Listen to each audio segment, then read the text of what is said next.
सरकारी जगार जबरदखल तीन छकिया साही को संकुचित करने रास्ता सहित अनेक समस्या को नहीं रंभा श्रीजगन्नाथ मंदिर और पात्र साही को यातायात व्याहत होइथिबा हेतु रास्ता संप्रसारण होई छकरे तीनोटी चा केबिन को जबरदखल उच्छेद करा जायथिला। उच्छेद पूर्व प्रशासन और पेटपाटणा बंचुवा हिताधिकारी मध्य आक्षेप और प्रत्यारोप किछि समय होइथिला।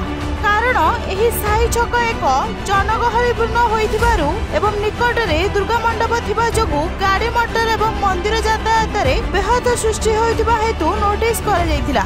गुरुवार दिन खलिकोट अतिरिक्त तहसीलदार अजय कुमार स्वाई, रंभा थाना अधिकारी सत्यव्रत भूतिया, एनएसी कार्यनिर्वाही अधिकारी आशालता रचमाला तत्वावधान में जबरदखल उच्छेद कार्य होइथिला।